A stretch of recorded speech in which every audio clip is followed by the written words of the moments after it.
দেখতে দেবই সরকার গাড়ি গেলে রে তো গিলা গিলা করতে কাছে একদম গলা টিপি পারে ফেলবো তোর একটা কাজ দিছি সে কাজটা শিখবে করতে পারছিস তুই কি করে খাবে বল তোর এসে কি তোর কি করবো তোর একেবারে সব শেষ করে দিবে কি করবে হ্যাঁ শোন কাজের বেলা ঠান্ডা নাই খালি গিলার বেলা আছে এত দূরে তো করতে কাছে কাজের বেলা করতে কাছে তো তোর সব শেষ করে দিবে তোর একদম মেরে ফেলবো পাইছিস টাকা এই তুই পাইছিস হ্যাঁ ঠিকভাবে কাজ করবি না সারাক্ষণ গিলার কথা বলবি আর গিলার কথা বলবি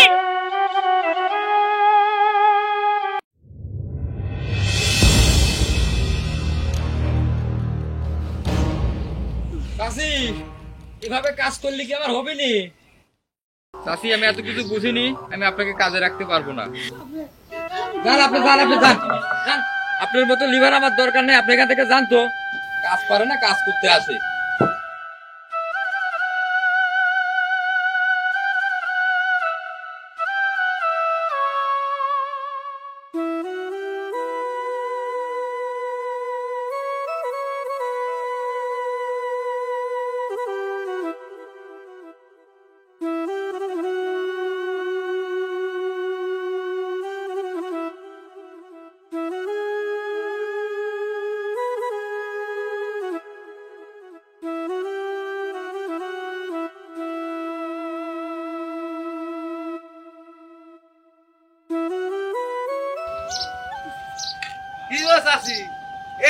কাজ করলে কি হবে মালিক গিরিশ তো কাজ পারবে না, শরীরটা খুব দুর্বল রে বাজান।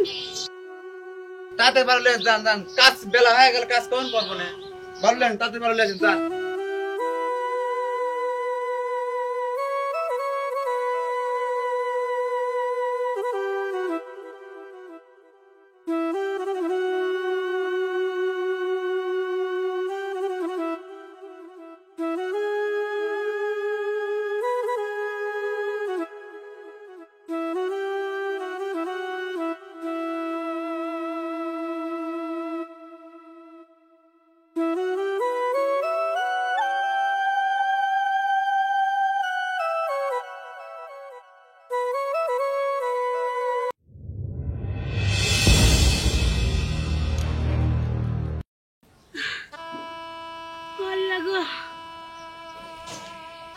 চাচি এভাবে কাজ করলে কি আমার হবে নি? বাপরে শরীরটা বড়ই অসুস্থ। না চাচি আমি এত কিছু বুঝিনি, আপনার থেকে আমি ঠিক মতো কাম বুঝে পাচ্ছি না, তাই আপনাকে আমি কাজে রাখতে পারবো না। বাবারে আল্লাহর দোহাই, যেভাবেই হোক আমি তোমার কাজ করে দেব, দয়া করে আমারে কাজে থেকে বাইর করে দিও না। কাজ যে ভালো করবে সেই আমার এখানে এসে কাজ করতে পারবে, আপনাকে কাজে রাখতে পারবো না। বাবা তোমার দুটো হাত ধরে আমি, আমারে কাজে থেকে তুমি বাইর করে দিলে আমি যে একবেলা খাইতেও পাবো না বাপ, আমারে তুমি কাজেতে বাইর করে দিও না। চাচি আমি এত কিছু বুঝিনি, আমি আপনাকে কাজে রাখতে পারবো না। যান। আপনার মতো লিভার আমার দরকার নেই, আপনি এখান থেকে যান তো। কাজ পারে না, কাজ করতে আসে।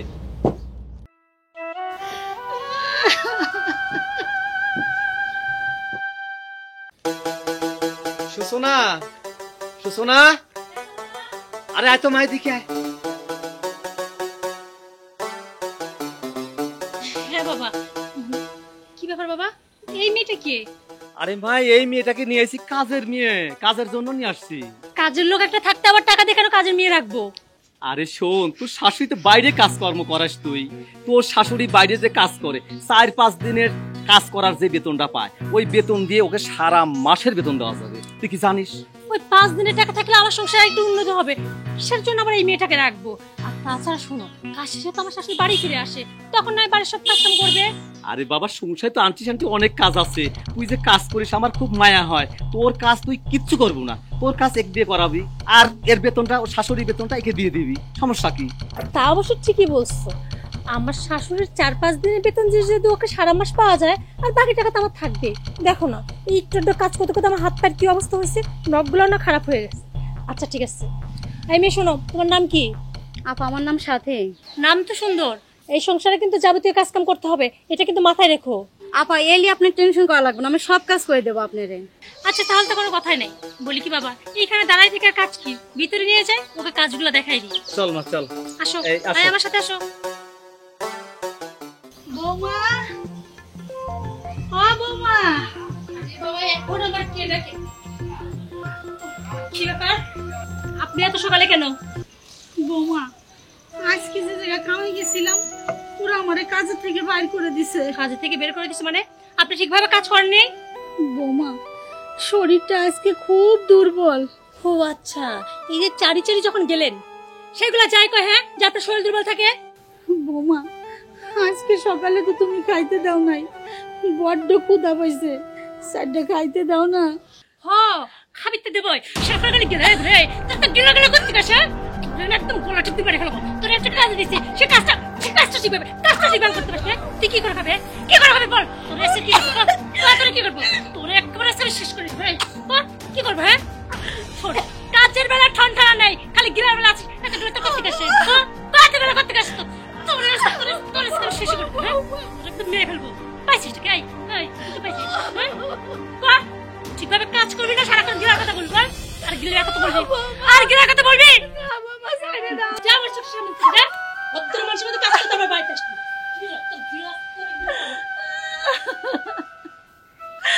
আল্লাহ গো, আমার ছেলে প্রবাসে থাকে আর আমি এক মুঠো ভাতের জন্য মানুষের দ্বারে দ্বারে কাজ করে বেড়াই।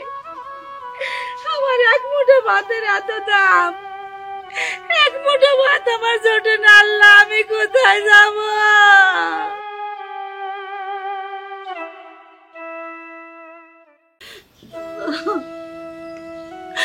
আল্লাহ গো, আর কত ক্ষুধা সহ্য করবো? আল্লাহ, তুমি কোন পরীক্ষায় আমারে ফেললে? আল্লাহ, ক্ষুধা যন্ত্রণা পেটের ভিতরে ব্যথা করে, আমি আর পারছি না। চাচিমা, তুমি কে? তোমারে তো চিনলাম না মা। চাচিমা, আমারে আপনি চিনবেন না, আমি এবারে নতুন কাজের মেয়ে। তুমি এই বাড়ির নতুন কাজের মেয়ে? হ চাচিমা, আমি এবারে কাজের মেয়ে। আপনি তো মনে হয় সারাদিন কিছু খান না চাচিমা, এই ভাত করে আপনি খায় নেন। তুমি তুমি আমার জন্য খাবার নিয়ে এসো? তুমি তো আমার রক্তের কেউ না। আর ওই যে আমার বাড়ির বৌমা আমারে খাইতে দেয় না, আমার গায়ে হাত দিলে মারধর করে। আর তুমি আমার জন্য খাবার নিয়ে এসো মা। তুমি যে আমার জন্য ভাত আনছো, তুমি খাইছো? চাচিমা, আমি খাই নাই, আমার ভাতে আমি আপনারে দিচ্ছি, আপনি খাইয়া নেন।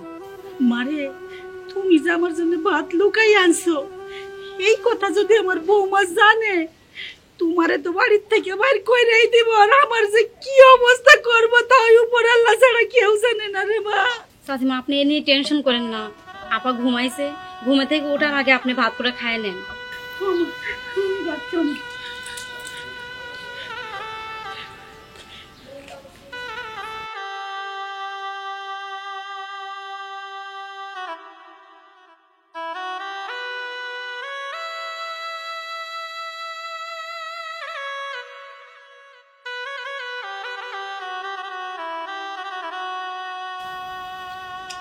চাচিমা, একটু আস্তে আস্তে খান, ঠেকে যাবে তো। মারে, ক্ষুধার যে কি যন্ত্রণা। এই যে ভাত, এই ভাতের যন্ত্রণায় ছটফট করে আমি মরতেছি। আমার ছেলে প্রবাসে থাকে, এই বাড়ি কত খাবার, অথচ আমি একটু ভাতের জন্য মানুষের বাড়ি বাড়ি কাম করে বেড়াই।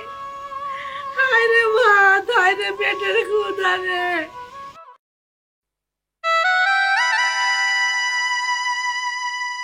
এই, আপনি গায়ে কি শক্তি নাই? খাবার সময় তো বোয়াল মাছের মতো হা করে খান, আর শরীরটা মানে হাতির মতো। আর হাতে পায়ে একটু বল নাই না, পাটে দিয়ে কি পাবেন, কিচ্ছু বলও নাই। আর কিছু বলতে না বলতে চোখে এত পানি, একেবারে কান্না একটু ভেসে যায়। কি সব স্বভাব! এই, আপনার গায়ে কি বল নাই? ভালো করে টিপেন, ভালো করে টিপেন। অত সব আরে খালু, এটি আপনি কি করতেছেন? চাচিমারে দিয়ে পাউটি পাচ্ছেন, তাহলে আমি কিসের জন্যে? আরে তুমি এইখানে কে? এই যাও, তোমার অনেক কাজ আছে, তুমি কাজ করো। যাও যাও। খালু আমি সব কাজ করে আইছি, আমার আর কাজ নাই, আমি পাঠিয়ে। এই যাও এখান থেকে যাও, কাজ না থাকে ঘুমাও যাও, এখানে তোমার কোনো কাজ নাই, যাও যাও। আরে চাই আছেন কেন? হ্যাঁ, দরদে একেবারে উতলায় উঠতেছে যত সব। আরে শোনেন, একে বল বুদ্ধি কি একেবারে হারায় যাচ্ছে নাকি? ভালো করে টিকেন, আর কিছু বলতে না বলতে কান্না একেবারে ভেসে যায় যত সব।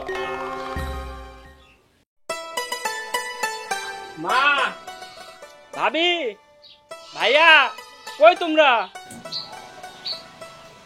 মা, আরে সোহেল তুমি? আম্মা, আম্মা দেখেন সোহেল আসছে। কেমন আছো তুমি? আমি ভালো আছি, তুমি কেমন আছো? এই তো ভালো বাবা। আমার সোনা কেমন আছিস বাবা? আমি ভালো আছি, কিন্তু মা তুমি শুকায় গেছো কেন? আরে না, আমার ঠিক মতো খাওয়া দাওয়া কেন করবে না পরে। আসলে আম্মা না এখন ডায়েট করার চিন্তা ভাবনা করে। আর তাছাড়া আম্মা তো একটু অসুখ হয়েছিল মাঝখানে, তো তখন থেকে না খাবারের রুচি কমে গেছে। আমি এত বলে আম্মা ওষুধগুলো ঠিক করে খান, কিছুদিন আমার কথা শোনে না। কি আম্মা, তুমি ঠিক মতো ওষুধ খাও না কেন? আরে আমার কথা বাদ দে, তুই কতদিন পড়াইছিস করে দেখি আমার সব কিছু ঠিক হয়ে গেছে। আচ্ছা যাই হোক ভাবি, ভাইকে তো দেখতে পাচ্ছি না। আর বলি মা, তোমার ভাই তো একটু ব্যাংকে গেছে। আসলে তুমি তো আর বলো না যে তুমি আজকে আসবা, যদি তুমি আগে বলতা তাহলে তো তোমার ভাই বাড়ি থেকে বের হতো না। আচ্ছা ভাবি, এই মেয়েটাকে তো চিনলাম না। ওহো, ও হচ্ছে আমাদের বাড়ির কাজের মেয়ে। দেখো আমার তো বয়স হয়ে গেছে, আমার তো আর কোনো কাজ কাম করতে পারে না। আমি নাই সংসারটা সামলাই, আমার সেবা যত্ন করার জন্য তো একজন দরকার। এর জন্য ভাবলাম ওকে রেখে দিই। আচ্ছা ভাবি, এখানে দাঁড়িয়ে কথা বলবে না ভিতরে নিয়ে যাবে? কখন থেকে তো বলছি চলো, ব্যাগটা আমার কাছে দাও তো। না, ব্যাগটা আমার কাছে দাও। হ্যাঁ, নিয়ে আসো।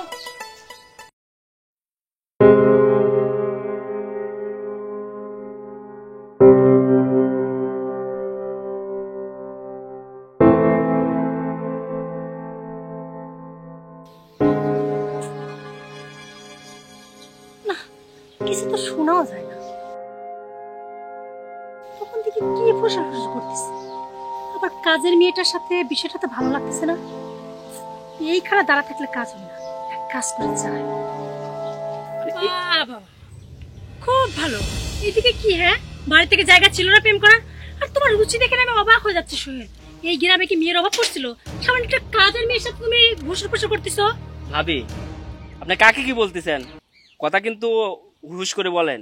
হ্যাঁ, আমার তো আর হোশ নেই। শোনো, ওইগুলো সবই বুঝি, কিন্তু আমি বুঝতে পারছি না এতদিন থাকলে বিদেশ, মেয়ে কি আর ছিল না দেশে? এতদিন কাজের বিটির সাথে এসব কি? হ্যাঁ, আমাদের একটা সম্মান নেই? আচ্ছা, কাজের বেটি বলে ও কি মানুষ না? ওর সঙ্গে আমি দুইটা কথা বলতে পারি না? শোনো, কোনটা কথা আর কোনটা অন্য কিছু সেটা আমি বুঝি। ওই বয়সটা আমি পার করে আসছি। কথায় আছে না, চোরের মায়ের বড় গলা। তোমার হয়েছে সেই অবস্থা। একে তো আমার সামনে ধরা পড়ে গেছো, তারপরে এমন ভাব করতেছো যেন কিচ্ছু জানো না। আর এই যে তোমাকে বলি, তোমাকে কিসের জন্য রাখা হয়েছে? এই বাড়িতে কাজ করার জন্য, প্রেম করার জন্য। যাও ভিতরে যাও, নীলজ্জের মধ্যে এখনো দাঁড়ায় আসো। যা বলছি, এখনো চাই না। ক্ষেত্রে যদি আর দেখি না, তাহলে একদম ঘাট ধাক্কা দিয়ে বাড়ি থেকে বের করে দিবি। ভাবি, কাজটা কিন্তু তুমি মোটেও ভালো করলা না। শোন, শোনো, আর যেন কখনো আমি এই ধরনের কাজ কাম না দেখি। যদি দেখি না, তাহলে কিন্তু তোমার ভাইয়ের কানে দিব। কাজটা তুমি মোটেও ভালো করলা না। কি শুরু করছি? রুচি দেখে আমি তারিফ হয়ে যায়। যদি বলতো আমার ছোট বোন ছিল, আমার খালাতো বোন ছিল, তার সঙ্গে একটা প্রেম করতে, সেটা মানাইতো। কাজের বিটির সাথে এত ঠিক, ছি।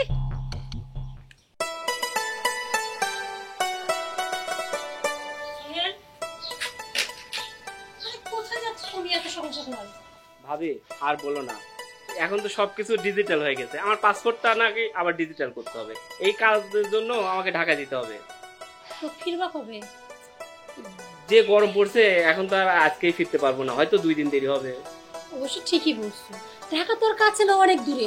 এত দূর জার্নি করে যদি যাও আবার আসো, শরীর তো ক্লান্ত লাগবে। আর স্যার বলে কি, তুমি তো ঢাকাতে অনেকদিন যাও না, এই শুধু ঢাকাতে যাও, একদিন কাজ করো, আরো প্রয়োজনে 2-1 দিন ঘুরে আসো, তাহলে ভালোই লাগবে। আচ্ছা ভাবি, আমি তো 2 দিনের জন্য বাসা থেকে চলে যাচ্ছি। মাকে একটু দেখাশোনা করো আর একটু যত্ন নিও। আরে ঠিক আছে, তুমি একদম চিন্তা করো না, আমি আছি তো। এই সংসারের সমস্ত দায়িত্ব তো আমি নিচ্ছি, আর আম্মার খেয়াল আমি রাখবো, কোনো অযত্ন হবে না। তুমি চিন্তা করো না, তুমি যাও। আর হ্যাঁ, ফিরার আগে একটু ফোন দিও। ঢাকাতে যাচ্ছে, যদি কোনো জিনিস পছন্দ হয় তাহলে আনতে বলবো আর কি। হ্যাঁ, যেদিন তুমি আসবা সেদিন একটু জানাই। হ্যাঁ আচ্ছা ঠিক আছে। আর তোমরা আসো বলে আমি নিশ্চিন্তে যে কোনো জায়গায় থাকতে পারি। আচ্ছা আমি আসার আগে ফোন দিব, হ্যাঁ?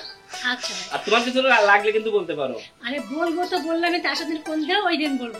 এখন আর বিরক্ত না করি, এখন যে কাজে যাচ্ছ ওই কাজে মন দাও তো। আচ্ছা আমি গেলাম। আচ্ছা দেখে শুনে যাও। যাক ভালোই হলো, এরকম একটা সুযোগের অপেক্ষায় তো ছিলাম। কবে তুমি বাড়ি থেকে যাবা আর আমার শাশুড়ি আম্মাকে দিয়ে একটু টাকা ইনকাম করো। যাই দেখি বুড়িটা কি করে।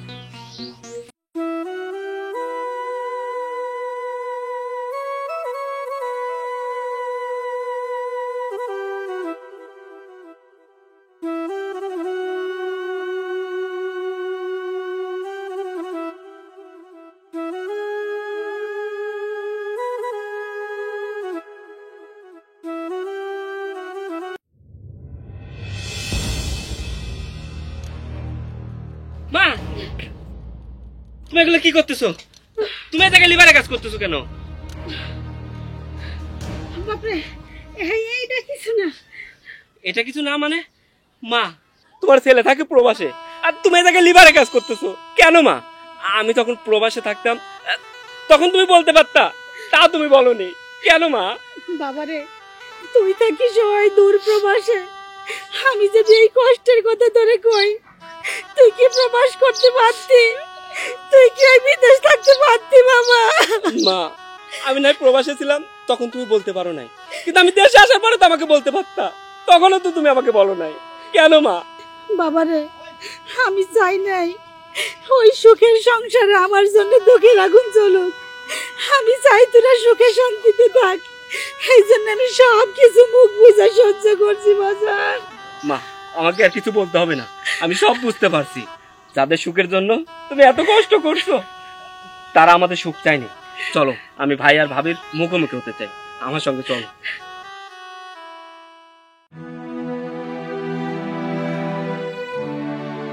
ভাইয়া, ভাবি, ভাবি, আরে সোহেলের বলো না।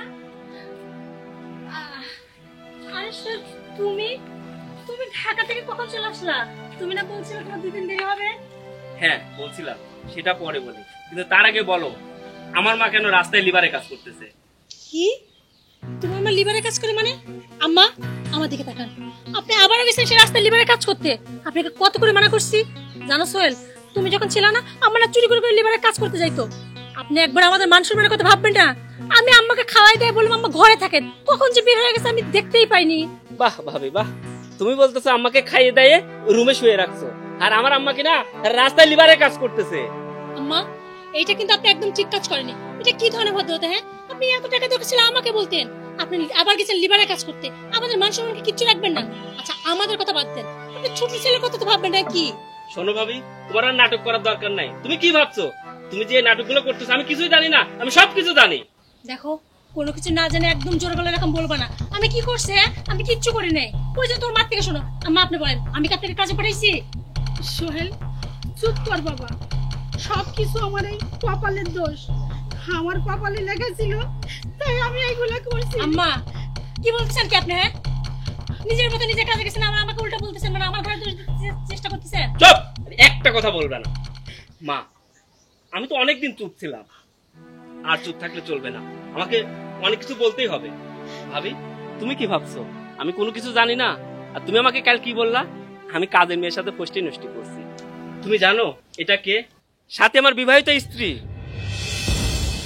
আমি যখন ওই দূর প্রবাস থেকে জানতে পারলাম তোমরা আমার মাকে নির্যাতন করো, ঠিক মতো খাইতে দাও না, তখন আমি সাথীকে বলি আমার বাড়িতে যেন কাজের মেয়ে হিসাবে সে ঢুকে।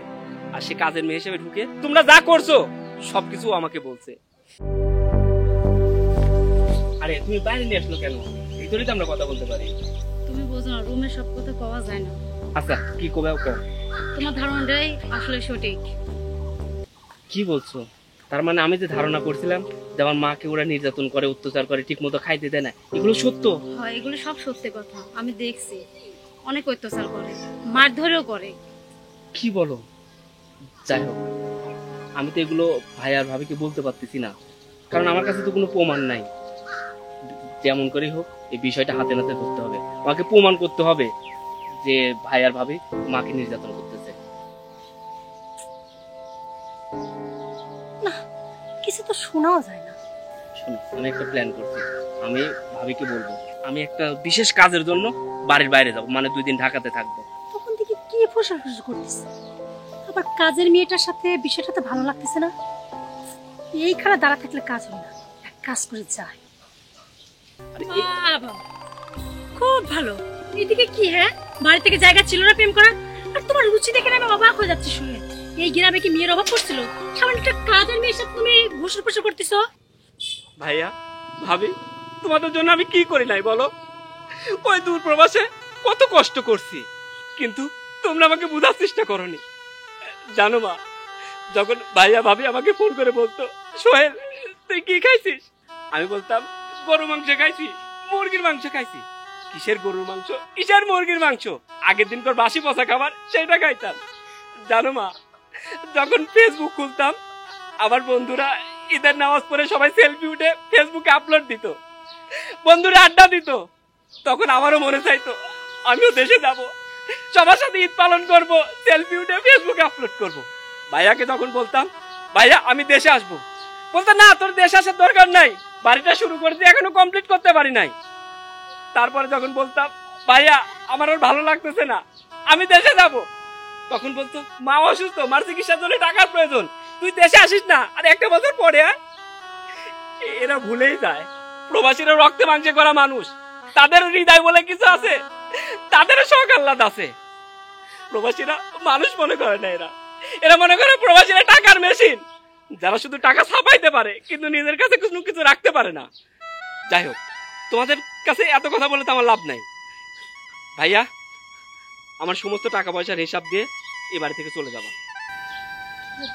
টাকা পয়সা দেখো সোহেল, তোমার ভাই তো সব টাকা পয়সা বাড়ি করার সময় খরচ করে ফেলছে, আর তাছাড়া আমাদের কাছে তো কোনো টাকা নেই। সোহেল আমি জানি আমরা যেটা করছি ভুল করছি, এবারের মতো আমাদেরকে ক্ষমা করে দাও। ভাবি টাকা পয়সা নেই বললে তো হবে না, আমি এই 5 বছরে 40 লক্ষ টাকা পাঠাইছি ভাইয়ের অ্যাকাউন্টে। শুধু এটা প্রবাসীর কষ্টের টাকা না, প্রবাসীর কষ্টের টাকা, প্রত্যেকটা টাকার সাথে প্রবাসীর রক্ত লেগে আছে, প্রবাসীর ঘাম লেগে আছে। আমি প্রত্যেকটা টাকার পাই হিসাব চাই। সোহেল দেখো ভাই আমার, তুমি মাথা গরম করো না, একটু বোঝার চেষ্টা করো, আমরা তো আর বাইরের কেউ না। আমি জানি আমরা যা করছি আম্মার সাথে ভুল করছি। আম্মা, ও আম্মা মাফ করে দেন না, সোহেলকে একটু বুঝান না, ও যেন বাড়ি থেকে না বের করে দেয়। আম্মা আমাকে বোঝানোর দরকার নেই, আমি সব বুঝি। আমি যে উনাদের মতো এখনো এত খারাপ আচরণ করি নাই, এটাই ওদের ভাগ্য। আর তাই আপনি যেদিন থেকে এই বাড়িতে ঢুকছেন সেদিন থেকে এই পরিবারে অশান্তি শুরু হয়েছে। আমার ভাই আর ভাবি তো এমন ছিল না, তারা আমার সঙ্গে ভালো ব্যবহার করতো, আমার মার সঙ্গে ভালো ব্যবহার করতো। কিন্তু আপনি যেদিন এই বাড়িতে ঢুকছেন তারপর থেকে আমার ভাইয়া ভাবি কেউ আমার মার সঙ্গে ভালো ব্যবহার করে না। যত নষ্টের মূল আপনি। তাই আমি চাই না আপনি বা আপনার মেয়ে আমার এই বাড়িতে থাকুক। দেখ আমার বাসা থেকে বের হন। হ ঠিকই তো বলছে, সব দোষই তো তোমার। তুমিই তো সবসময় আমাকে বলতা মা শোন এক কাজ কর, সোহেলকে এত টাকা পাঠায়, সব টাকাগুলো তুলে নে, তোদের ভবিষ্যৎ কর। আর ওর মাকে দিয়ে কাজ করা, আরো টাকা পাবি। শুধুমাত্র তোমার কথা, এই তোমার কথা মতো শুনে শুনে আজকে আমার এই অবস্থা। আমি তো ভালোই ছিলাম, আম্মাকে তো আগে আমি ঠিকভাবে দেখভাল করতাম, কিন্তু তুমি এই বাড়িতে আসার পর থেকে তুমি আমাকে যা বলতা। আর একটা মানুষ সারাক্ষণ যদি এক কথা শুনতে থাকে তখন কি আর একটা মানুষ ভালো থাকতে পারে? তাই তো আমি তোমার বুদ্ধি মতোই আজকে আম্মার সাথে খারাপ আচরণ করছি। আর তুমি বা কেমন বাবা? হ্যাঁ, নিজের সুখের জন্য নিজের মেয়ের সংসারটা ভাঙতেছো। যাও বের হয়ে যাও, এক্ষুনি আমার চোখের সামনে থেকে দূর হয়ে যাও। মারে আমার সুখের জন্য না, শুধু তোর সুখের জন্য আমি এইসব ভুল করেছি মা। তবু তুই আজকে যখন আমাকে দোষী করতেছিস, আমি চলে যাচ্ছি মা, আমি চলে যাচ্ছি। হ্যাঁ তাই যাও। সোহেল দেখো, আমি তো বাবাকে বের করে দিছি, আমাকে অন্তত এবার ক্ষমা করে দাও। কি গো কিছু কও? সোহেল ভাই আমার, আমরা তো ভুল করে ফেলাই তোমার শ্বশুরের বুদ্ধি, তুই আমাকে মাফ করে দে ভাই। ভাইয়া তুমি তো আমার কাছে অন্যায় করনি, তুমি অপরাধ করছো আমার মার কাছে। মা যদি ক্ষমা করে দেয় তাহলে আমার কোনো সমস্যা নেই। ও মা, সোহেলে কও না কেন, আমি তো ভুল করেছি আমার শ্বশুরের লেগে, মা এক মাফ করে দাও মা। সোহেল রে, কেউ যদি তার ভুল নিজের থেকে বুঝতে পারে তারে আরেকবার সুযোগ দেওয়া উচিত বাবা। তুই আর মনে কোনো দুঃখ রাখিস না। মা আমিও চাই সবাই মিলে আমরা অনেক সুখে থাকি। মা আমি তো একটা ভুল করে ফেলছি। কি ভুল করছিস বাবা? মা তোমাকে না জানিয়ে সাথীকে বিয়ে করে ফেলছি। আরে এইটা কোনো ভুল না, তুই হয়তো 2 দিন আগে করছি, আর 2 বছর পরে হলে তো তোর বিয়ে দিতাম, এটা কোনো বিষয় না। আর চাঁদের মতো বৌমা সূচনা সাথী, আজ থেকে আমার 2 মেয়ে। শোনো বৌমা, 2 জন 2 বোন হয়ে থাকবে। সোহেল, তোর বড় ভাই তোরা একসাথে থাকবি। আমার সংসারে আমি আর কোনো অশান্তি চাই না। ঠিক আছে। চলো ঘরে চলো, আসো বৌমা।